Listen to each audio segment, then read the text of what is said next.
Hello दोस्तों, एक TET गुरु classes में आपका स्वागत है। कल हमने सीटेट में पढ़ा था शिक्षा का अधिकार अधिनियम 2009। आज हम पढ़ेंगे पर्यावरण शिक्षण। पर्यावरण शिक्षण के उद्देश्य, कैसे पर्यावरण करना चाहिए, कैसे पर्यावरण को सुरक्षित रखना चाहिए, ये सब हम पढ़ेंगे। आइए शुरू करते हैं क्वेश्चनों के साथ। मैंने पहले भी बताया था है, अगर पेडागोजी को, शिक्षण शास्त्र को यदि हमें पढ़ना है, समझना है सीटेट के, तो हमें उसके क्वेश्चनों से करना चाहिए। सबसे अच्छा तरीका है क्वेश्चन हल करने का। आइए शुरू करते हैं। प्राथमिक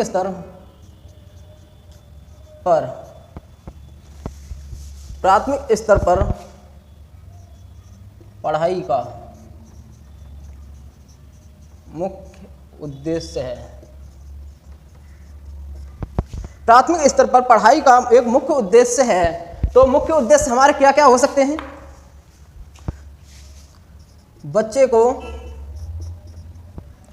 वास्तविक जीवन, दैनिक क्रियाकलाप, अनुभव, रहन सहन, आसपास की चीज़ें,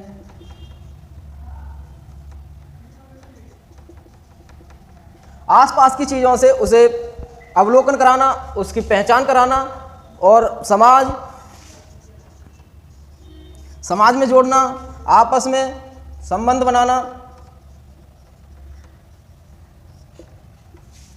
इसकी थीम ही 6 है। पहली थीम जो है वो परिवार और मित्र है। परिवार और मित्र, तो इसकी जब थीम ही पर्यावरण की यही है, परिवार और मित्र, तो उसको वास्तविक जीवन से जोड़ना, दैनिक जीवन से जोड़ना, अनुभव से जोड़ना, जो उसके अनुभव हैं, जो उसने अनुभव किया उससे जोड़ना, रहन सहन और आसपास की चीज़ें, समाज और आसपास के संबंध जोड़ना, ऐसी चीज़ें सिखाना हमारा मुख्य उद्देश्य होगा। और रूढ़िवादी जो समझ है, रूढ़िवादी समझ जो गलत समझ है, जैसे बाल विवाह, लड़की लड़का में भेदभाव, ये जो समझ है रूढ़िवादी, जो प्राचीन चली आ रही हैं, लड़की लड़का अच्छा होता, लड़की गलत होती हैं, ये सबको अलग हटाना, रूढ़िवादी समझ को खत्म करना, इसका पर्यावरण का मुख्य उद्देश्य है। लैंगिक भेदभाव को दूर करना। और जब हम सांस्कृतिक चीज़ों से जोड़ना,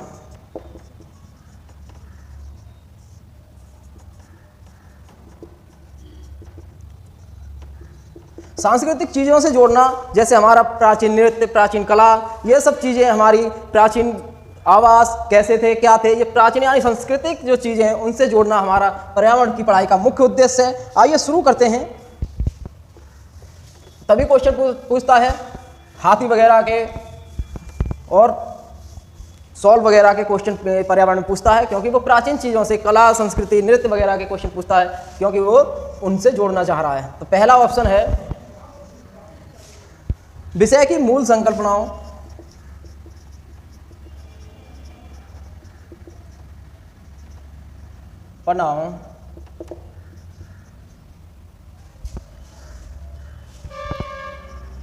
की गहन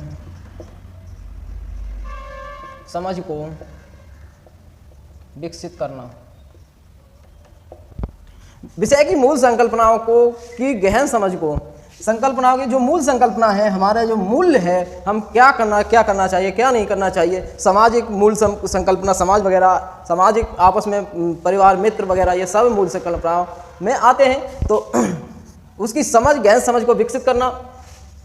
दूसरा है अगले स्तर के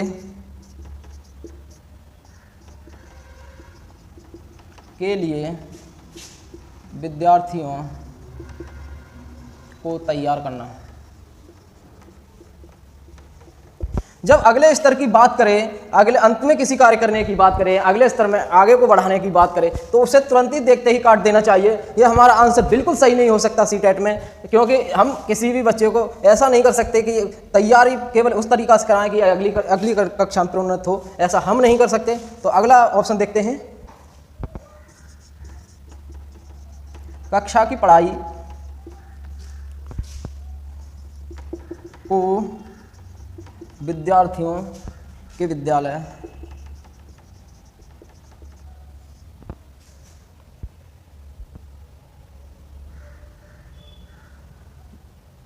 कक्षा की पढ़ाई को विद्यार्थियों के विद्यालय से बाहर के जीवन से संबंधित, विद्यालय के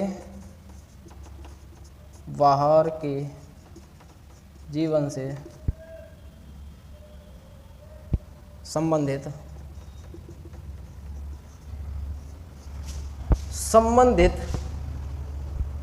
करने में सहायता करना,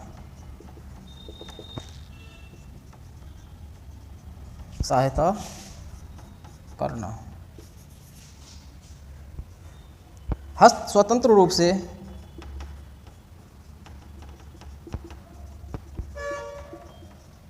हस्तसिद्ध क्रियाकलापों को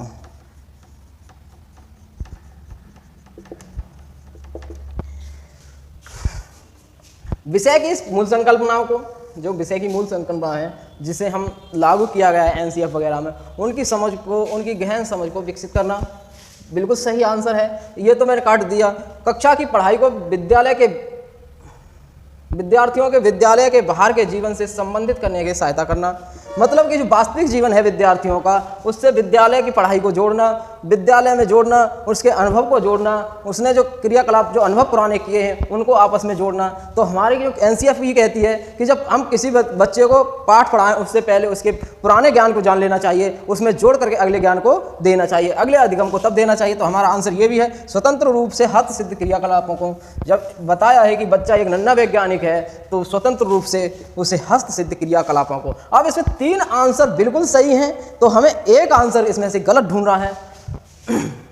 गलत नहीं, इसमें सबसे अच्छा आंसर ढूंढना है। गलत तो हमने ढूंढ लिया, ये तो गलत है ही, लेकिन सबसे अच्छा आंसर कौन सा होगा? ये भी सही है, ये भी सही है, ये भी सही है। तो सबसे अच्छा होगा कि जो बताया है, जो मुख्य संकल्पना है कि वो जीवन से, अनुभव से जोड़ करके सिखाना ही एनसीएफ का लक्ष्य है, पर्यावरण का लक्ष्य है। तो हमारा इसमें आंसर होगा कक्षा की पढ़ाई को विद्यार्थियों के विद्यालय के बाहर के जीवन संबंधित करने में सहायता करना। यानी कि जो बाहर का जीवन है, विद्यालय से अलग का जीवन है, परिवार, मित्र वगैरह, समाज का जो जीवन है वो विद्यालय में जोड़ें, तभी हमारा पर्यावरण का मुख्य उद्देश्य सार्थक होगा। तो हमारा आंसर हो गया 3rd।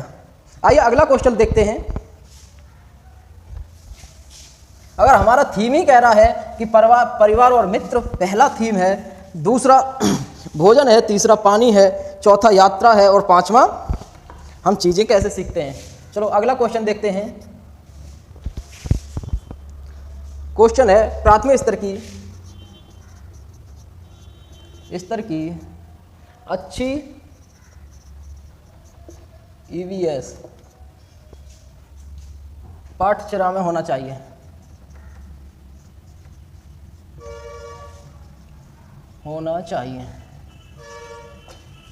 तो पहला है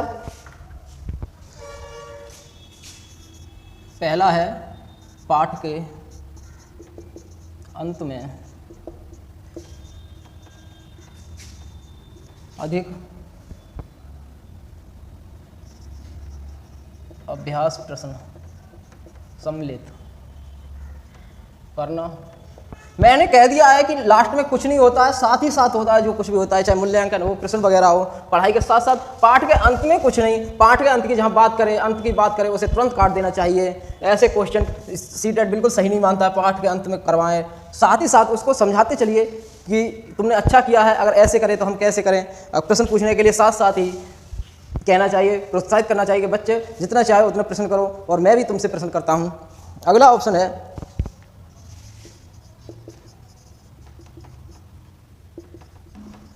अपने आसपास को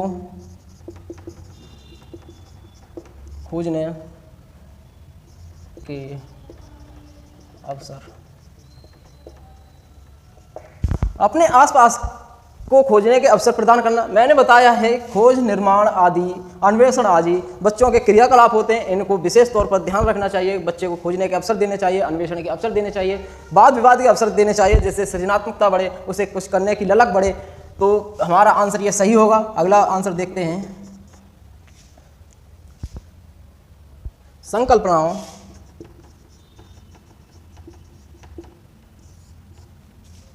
की विस्तृत व्याख्या पर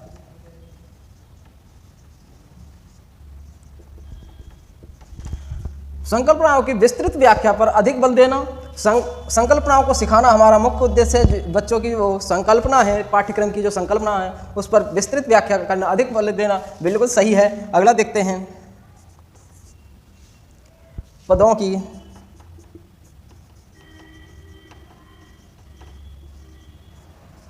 यथार्थ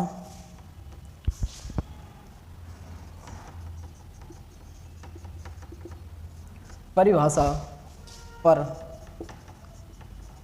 अधिक बल देना। अब देखिए इस क्वेश्चन को हम दो तरीका से करेंगे। जहाँ पदों की बात करें और परिभाषा की बात करें उन्हें काट देना चाहिए, लेकिन यहाँ पद यथार्थ पर अधिक बल देना चाहिए, और अधिक कम की ज़्यादा बात करें उन्हें काट देना चाहिए। पदों की यथार्थ मीन्स उचित, मतलब पदों पर ध्यान देना चाहिए। पद खाली हैं, भरे हुए हैं, कैसे हमें पद मिलेगा, शिक्षक हम कैसे बनेंगे, उसको ऐसी परिभाषाओं पर बल देना चाहिए, उसे लालच देना चाहिए। जहाँ लालच की बात करें उसे तुरंत काट देना चाहिए। तो हमारा ये कट गया और ये कट गया। पाठ के अंत में आ जाए गलत, अधिक आ जाए गलत। अभ्यास प्रश्न सही है, बच्चे को पूछने को लिए उत्साहित करना चाहिए, प्रोत्साहित करना चाहिए अभ्यास प्रश्न पूछने के लिए, तो ये तो सही है। इसमें सारी चीज़ें सही हैं खोजने के लिए। संकल्पनाओं को विस्तृत व्याख्या और अधिक व्याख्या जैसी चीज़ें गलत होती हैं, लेकिन व्याख्या ये सही होता, अगर ये नहीं होता तो ये सही होता। और हमारा आंसर फिर ये आंसर हो गया सेकंड वाला, आसपास को खोजने के अवसर प्रदान करना। मैंने बताया है कि बच्चों को करके सीखने पर जो जोर दिया जाता है, खुद करने स्वयं करके सीखने पर जोर दिया जाता है। तो स्वयं करने के लिए जब स्वयं करने की बात आए तो सारी चीज़ें छोड़ देनी चाहिए। आइए अगला क्वेश्चन देखते हैं।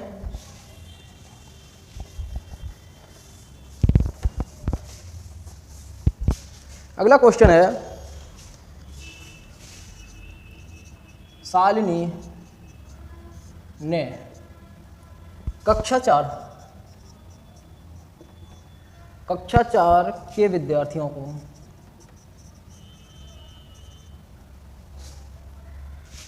विज्ञान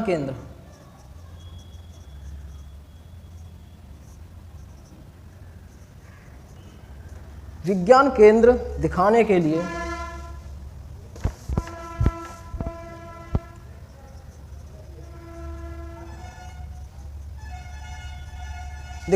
लिए क्षेत्र भ्रमण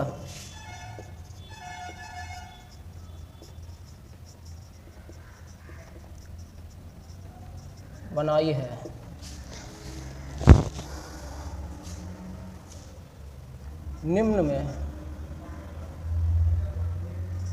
निम्न में अप्रासंगिक है। अप्रासंगिक का मतलब जो प्रासंगिक नहीं है, जो गलत है। अप्रासंगिक का मतलब ऐसा कौन सा ऑप्शन है जो गलत है, जो अप्रासंगिक है, इससे मेल नहीं खाता है, ऐसा कौन सा क्वेश्चन है। तो हमारा क्वेश्चन नेगेटिव पूछ रहा है कि नेगेटिव ढूंढ रहा है। आइए आंसर देखते हैं।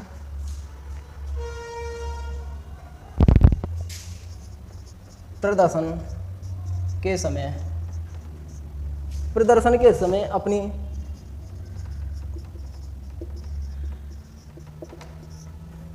शंकाओं के विषय में प्रश्न पूछना।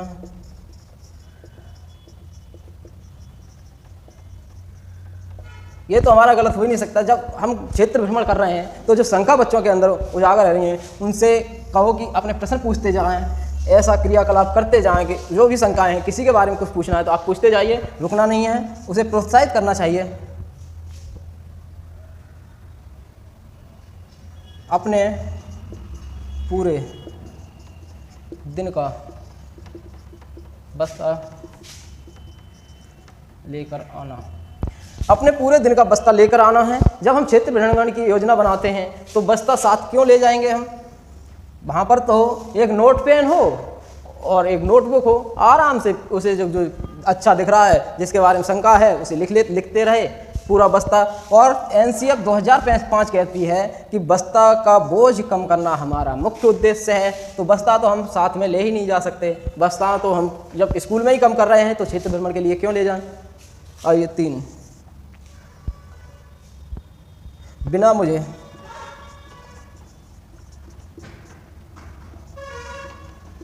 सूचित किए कहीं ना जाना। ये एक उद्देश्य है जब हम क्षेत्र प्राथमिक स्तर की बात कर रहे हैं, छोटे बच्चे होते हैं, कक्षा 4 की बातें कर रहा है, 4 और 5 9-10 साल के बच्चे होंगे, तो 9-10 साल के बच्चे होंगे तो उनमें अमूर्त संकल्पना तो आ जाती है, लेकिन इतना ज्ञान नहीं होता है कि कहीं खो गए या फिर वापस आने की जो प्रक्रिया है वो नहीं हो पाती है। तो बिना सूचित किए नहीं जाएंगे, ये बिल्कुल सही है। जब हम घूमने जाएं तो ये निर्देश होना चाहिए। चौथा है अपने साथ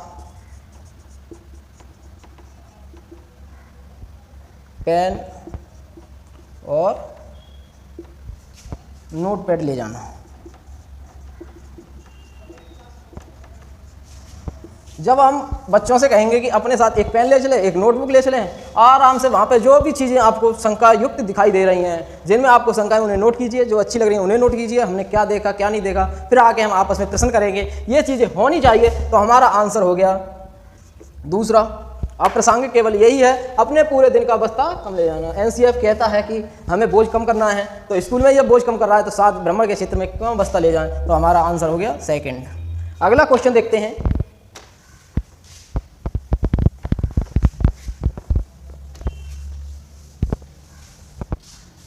प्राथमिक स्तर पर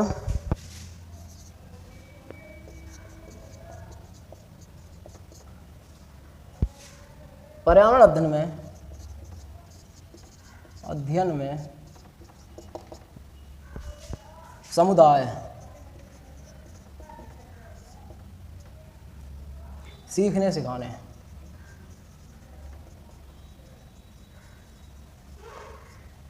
सिखाने का महत्वपूर्ण संसाधन है।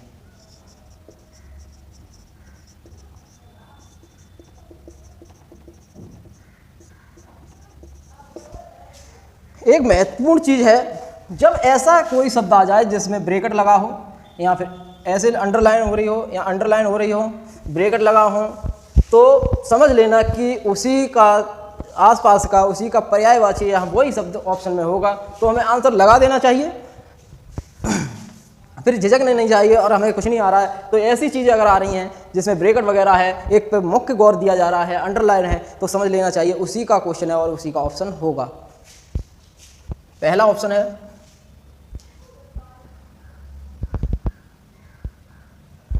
यह एक बहुत सस्ता संसाधन है। दूसरा है यह आसानी से उपलब्ध होने वाला संसाधन है। तीसरा है इनमें समझदार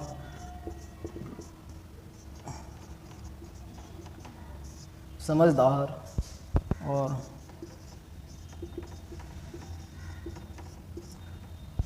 बुजुर्ग व्यक्ति होते हैं। इनमें समझदार और बुजुर्ग व्यक्ति होते हैं। चौथा है यह वास्तविक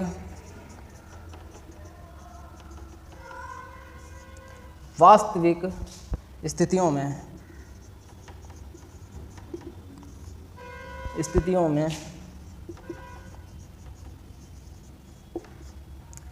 सीखने के अवसर उपलब्ध कराता है।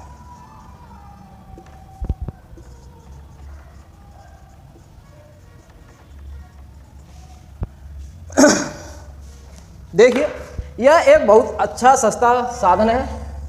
ये बिल्कुल सही है कि सस्ता साधन है, आसानी से मिल जाता है, आसानी से उपलब्ध हो जाता है। इसमें समझदार बुजुर्ग व्यक्ति होते हैं, बिल्कुल सही है। लेकिन हमें समय की गरिमा को देखते हुए, समय क्या मांग कर रहा है वो देखते हुए, अगर यहाँ पर सस्ती चीज़ों की बात होती, सस्ती सामग्रियों की बात होती पढ़ाने के लिए कि सस्ती सामग्री कौन सी हो सकती है, तो हम आंसर ये लगाते। बिल्कुल सही है, समुदाय हमारा बिल्कुल आसानी से उपलब्ध हो जाता है। जब हमारा पाठ्यक्रम सीटेट का चल रहा है, एनसीएफ हमारी मान्यता है, एनसीएफ के द्वारा ही क्वेश्चन मान्य किए जाते हैं, तो हमें एनसीएफ की चीज़ों को देखना चाहिए। सस्ता महंगा कोई चीज़ नहीं हो सकती एनसीएफ में, सब अधिगम के लिए सस्ता महंगा कुछ नहीं हो सकता। और बहुत सस्ता ऐसी चीज़ें, बहुत जैसी चीज़ें आ जाएं, आसानी जैसी चीज़ें आ जाएं, तो हमें काट देना चाहिए। आसानी से संसाधन, आसान पाठ्यक्रम को आसान बनाया जाए, लचीला बनाया जाए, ना कि आसानी से किसी चीज़ को उपलब्ध किया जाए, सृजनात्मक तरीके से उपलब्ध की जाए, अब सारी चिंतन से उपलब्ध की जाए कोई चीज़, तो हमारा ये आंसर गलत हो गया। इनमें समझदार, जब मैंने पहली बार ये सेट लगाया था, ये क्वेश्चन लगाया था सीटेट एग्जाम देने से पहले, तो मैंने आंसर ये थर्ड वाला लगाया था कि बुजुर्ग व्यक्ति होते हैं, समझदार होते हैं, लेकिन समय की मांग ये नहीं थी, इतना ज्ञान नहीं था। तो इनमें समझदार और बुजुर्ग व्यक्ति होते हैं, मतलब कि ये भी नहीं है। जब एनसीएफ कहता है किसी बच्चे को जब हम पढ़ाएं तो उसके वास्तविक जीवन से, उससे दैनिक व्यवहार से, उसके अनुभव से जोड़ के अगली चीज़ों को पढ़ाएं, तो हमारा आंसर वास्तविक जीवन स्थितियों के सीखने के अवसर उपलब्ध कराना ही होगा। जब हम उसे कहेंगे कि तुम कल अपने घर की आसपास की नालियों के देख के आना, तो शहर वाला अलग तरीक़ा से देखेगा, उसकी नालियाँ अलग होंगी, गांव वाला अलग तरीक़ा से। वो कहेगा एक तालाब को देख के आना, तो शहर वाले जाएंगे स्विमिंग पूल पर, और हमारे गांव के बच्चे तो हर गांव में एक तालाब होता है उसे देखेंगे। तो सबके एक नज़रिया अलग अलग होगी, और फिर सभी से क्वेश्चन पूछे जाएँ तुमने क्या देखा, क्या किस तरीक़ा से देखा, तो एक दूसरे का जो ज्ञान है वो कन्वर्ट हो जाएगा एक दूसरे में, कि कौन सा बच्चा कैसी जगह स्थित है और कैसी कैसी चीज़ें देखता है, सभी का ज्ञान हो जाएगा। उससे जोड़ करके अगली चीज़ को पढ़ाएँ, सिखाने के अवसर दें, बार बार परिवार और आस पड़ोस पेड़ पौधों से मिलने का अवसर दें। तो हमारा आंसर चौथा होगा। हमारा आंसर है यह वास्तविक स्थितियों में सीखने के अवसर उपलब्ध कराता है। अगला क्वेश्चन है, किसी क्रियाकलाप के लिए समूह बनाते हुए सामाजिक अध्ययन शिक्षक को चाहिए कि वह सुनिश्चित करे कि लड़के लड़कियों का समूह अलग हो। रूढ़िवादिता हो रही है। मैंने बताया कि रूढ़िवादिता को ही खत्म करने के लिए पर्यावरण का मुख्य उद्देश्य है, वास्तविक जीवन से जोड़ने के लिए मुख्य उद्देश्य है। दूसरा है, अनेक अंकों के अनुसार समूह बनाए, यानी जहाँ अंक वगैरह की बात आए तो उसे काट देना चाहिए नेगेटिव पॉजिटिव से, लेकिन यहाँ अनेक अंकों के अनुसार समूह बनाए, मतलब कि कौन से के 90+ आ रहे हैं, कौन से 80+ आ रहे हैं, सभी का अलग अलग समूह बनाए। इससे बच्चे में हीन भावना पैदा होगी कि कौन गलत है कौन सही है। बच्चे को ये नहीं करना चाहिए। केवल 2 समूह बनाएं, केवल की जहाँ बात करें नेगेटिव पॉजिटिव हमें काट देना चाहिए। केवल 2 समूह बनाएं और प्रत्येक में बहुत विद्यार्थियाँ हों, तो ऐसा भी समूह ना बनाएं। केवल वाले कार्य नहीं करने चाहिए पेडागोजी में। सभी प्रतिभागियों की सहभागिता और सहयोग सुनिश्चित करें। उन्हें बताएं कि तुम्हारा ये कार्य है, तुम्हें 2 पेड़ देखने हैं, इनकी टहनियों को देखना है, इनके पत्तों को देखना है, इसकी जो त्वचा है उसको देखना है, ये इसका फूल कैसा है वगैरह वगैरह सारी चीज़ें देखें। एक सुनिश्चित करें कि तुम्हें क्या करना है। फिर उनको आपस में परिचर्चा करने दें कि तुमने क्या क्या देखा उसमें, और वो कहे कि तुमने क्या देखा उसमें। इससे सबका ज्ञान आपस में बट जाएगा। तो हमारा आंसर हो गया चौथा, सभी प्रतिभागियों की सहभागिता और सहयोग सुनिश्चित करें। आज के लिए इतना ही, कल फिर आएंगे किसी नए टॉपिक के साथ।